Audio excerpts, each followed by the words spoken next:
Hey, hallo! Schön, dass du eingeschaltet hast. Herzlich willkommen auf meinem Kanal. In diesem Video zeige ich, wie du so eine Shoppertasche nähen kannst. Das Auffällige und Besondere an der Tasche ist hier diese schöne bunte Fransenborte. Die habe ich selbst gemacht und das geht ganz schnell und einfach, und gleich im Video zeige ich, wie auch du das machen kannst. Dafür kannst du super Wollreste benutzen. Die Tasche ist circa 37 cm breit und 33 cm hoch. Der Boden ist 8 cm tief. Die Außentasche ist zweigeteilt und hier auf der Außenseite zwischen den Fransenborten ist noch so eine kleine Tasche. So sieht die Rückseite aus. Wie du hier sehen kannst, habe ich den oberen Teil der Tasche aus einzelnen Jeansstücken zugeschnitten. Die Tasche ist gefüttert. Und natürlich besteht immer die Möglichkeit, ein Reißverschlussfach einzunähen. Dazu habe ich ja schon mal ein Video gemacht und nach diesem Video habe ich die Reißverschlusstasche auch eingenäht. Ich wünsche dir viel Spaß beim Zuschauen und Nachnähen.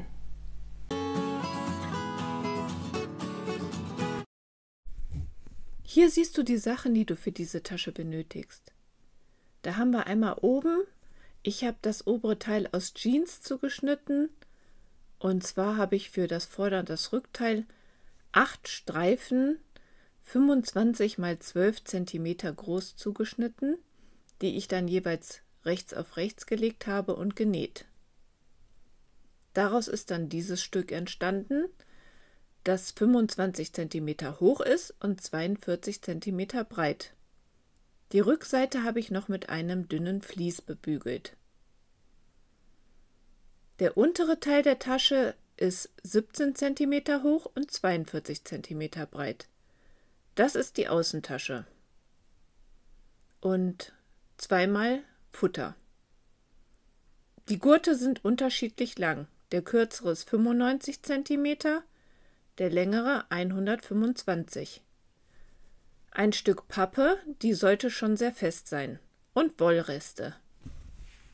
Als erstes nimmst du dir das äußere Taschenteil und faltest eine von den langen Seiten 1 cm um, bügelst die und steppst es fest.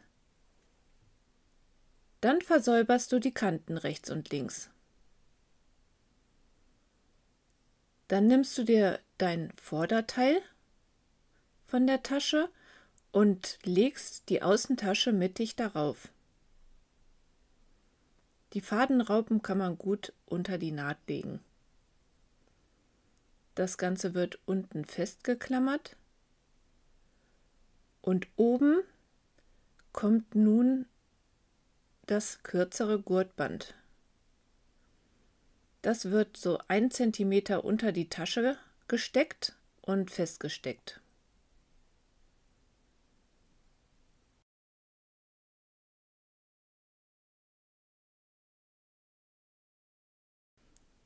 Dann nähst du das Ganze fest. Oben bleiben 3 cm frei.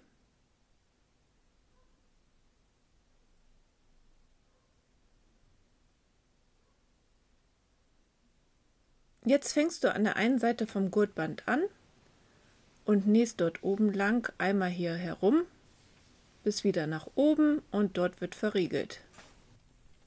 Das Ganze sieht dann so aus.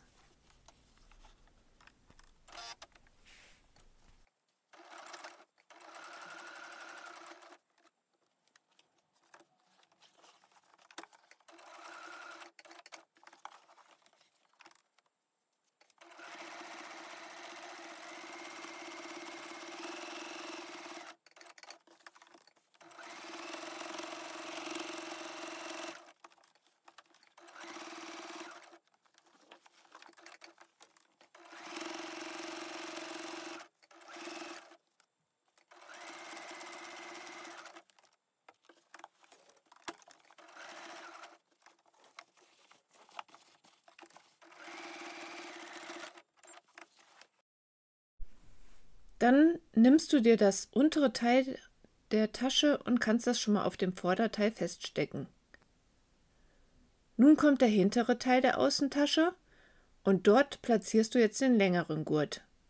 Ich habe das ja aus einzelnen Stoffstreifen zugeschnitten und die äußere Kante des Gurtes liegt rechts und links auf der Naht. Das heißt, zwischen den äußeren Seiten des Gurtes sind 20 cm. Oben bleiben wieder 3 cm offen. Dann nähst du den Gurt auf dem Taschenteil fest.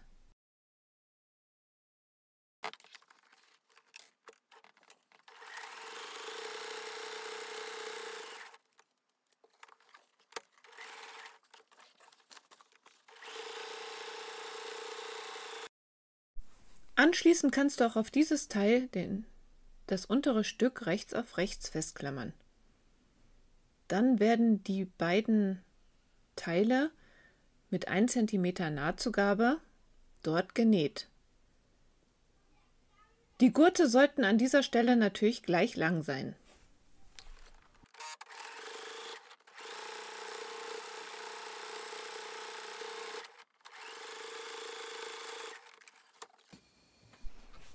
Nun habe ich ein farblich passendes Garn ausgesucht und stelle die Stichlänge etwas größer ein und steppe knappkantig von oben ab.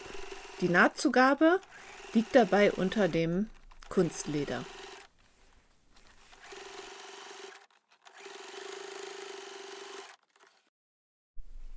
Die Außenteile sind nun fertig vorbereitet.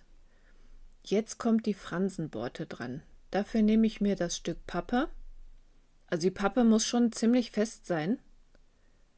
Und auf der Pappe zeichne ich 2 cm von dem äußeren Rand eine ca. 16 cm lange Linie ein. Diese beiden Linien verbinde ich dann.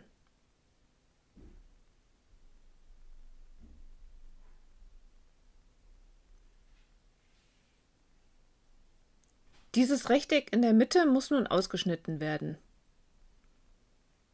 Ich mache das mit einem Cuttermesser.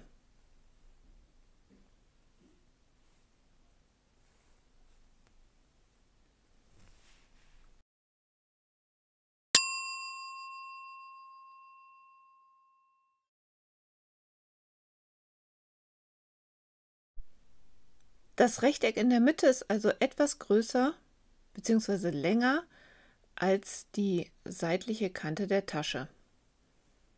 Dann kannst du anfangen, die Wolle darum zu wickeln. Oben und unten bleibt ca. 1 cm offen.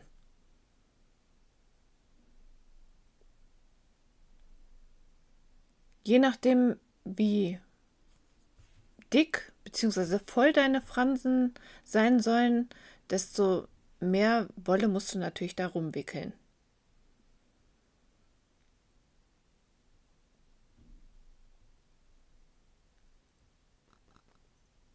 Dann wechsle ich die Farbe, knote die beiden Garne einfach aneinander und wickel weiter. So lange, bis ich unten angelangt bin.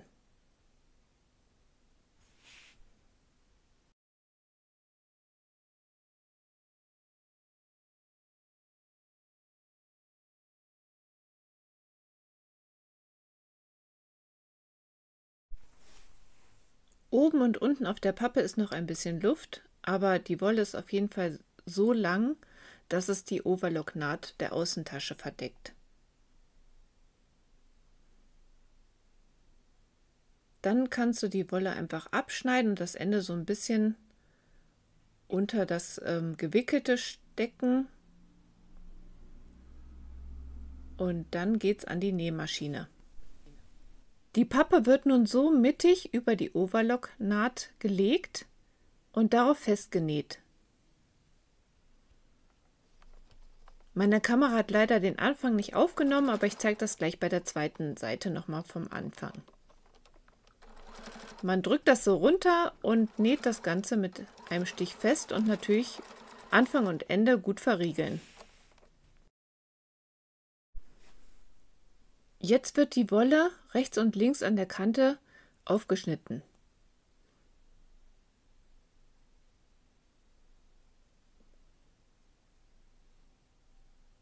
Dann kannst du die Pappe wegnehmen und das Ganze ein bisschen durchwuscheln und dann kommt die zweite Seite dran.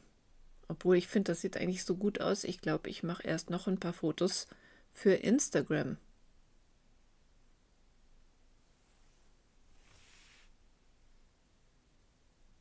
Jetzt wickle ich für die zweite Seite.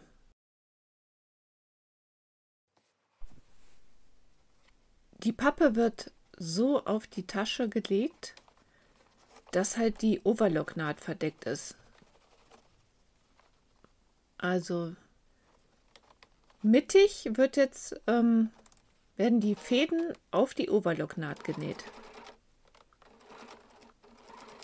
Gut verriegeln und die Fäden immer ein bisschen runterdrücken, und wenn man jetzt merkt, am Ende ist vielleicht doch noch ein bisschen Luft, dann kann man da auch immer noch ein bisschen das nach unten ziehen und dann wieder aufschneiden. Ja, wie vorhin halt.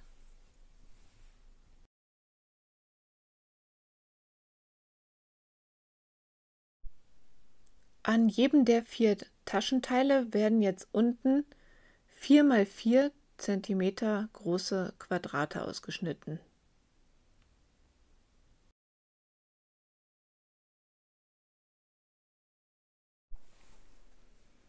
Nun legst du die Außenteile der Tasche rechts auf rechts und klammerst sie fest.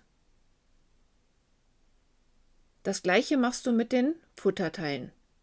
Ich habe in die Futtertasche noch eine Reißverschlusstasche eingenäht. Dazu habe ich schon mal ein Video gedreht, wie das geht. Das Video verlinke ich hier oben rechts. Also auch die Teile werden rechts auf rechts aufeinander gesteckt und dann werden diese Seiten alle zusammengenäht.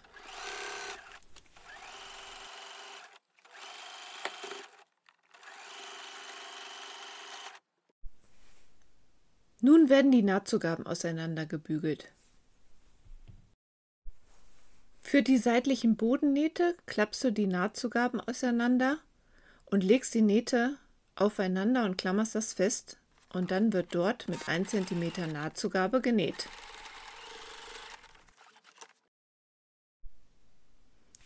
Die Nahtzugaben etwas zurückschneiden und dann die Beutel rechts auf rechts ineinander stecken.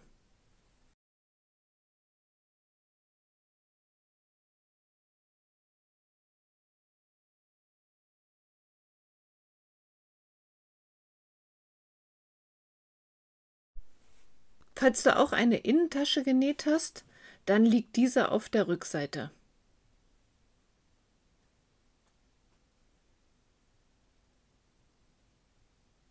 Und dann werden auch noch die Gurte zwischen die beiden Taschen gesteckt. Also die Gurte liegen innen. Dann das Ganze am Rand festklammern. Auf der Rückseite noch eine Wendeöffnung von 15 cm markieren.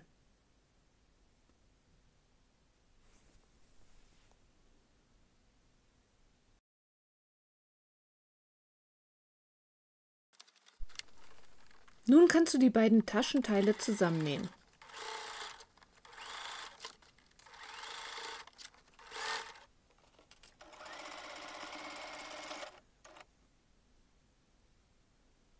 Durch die Wendeöffnung die Taschen auf rechts wenden.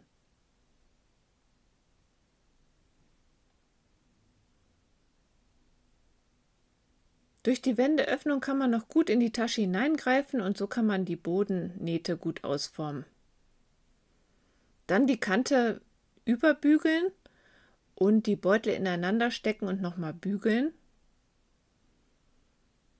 Und die Nahtzugaben der Wendeöffnung liegen innen und dann kann man die Wendeöffnung zustecken und die ganze Tasche knappkantig am oberen Rand absteppen.